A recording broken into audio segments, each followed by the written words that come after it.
So folks, I intend to do what I told you I'm going to do. To take the stands I've told you I'm going to take.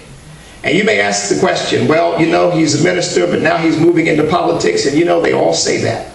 They all tell you that.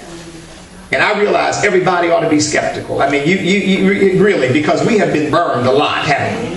We've been burned a lot. But let me just tell you a little something about myself. First of all, I was raised by a father who was a man among men. And he taught me something that I will never forget. He said, son, a man keeps his word.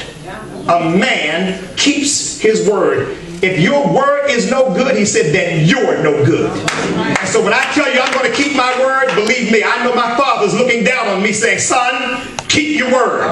If I tell you I'm going to go to Washington and they may not like me and they may not even want me there by the time I get done, I'm telling you that's what's going to happen. So have a place ready for me to come, because I may need to work.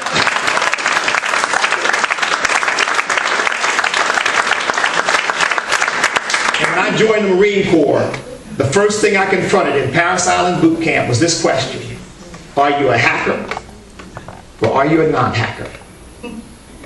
I don't know if some of you who were in the Corps, that's what they used to say. A non-hacker won't cut it. When things get tough, a non-hacker folds and quits.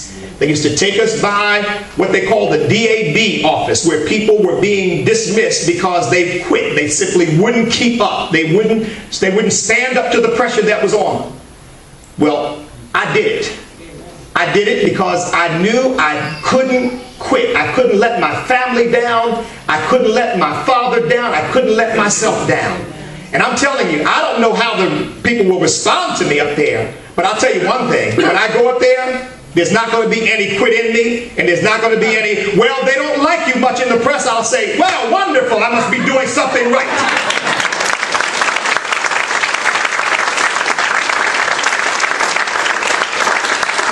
Simplify, always faithful. Now, I'm not by any means saying that I'm perfect, but I'm telling you that I am not a person who takes my convictions lightly. In fact, my youngest daughter is here, and I remember a discussion we were having one time about something I had said to her, and she said, you know, I said, well, you know, Jackie, that's something I feel strongly about. And she turned to me, she said, Daddy, you feel strongly about everything.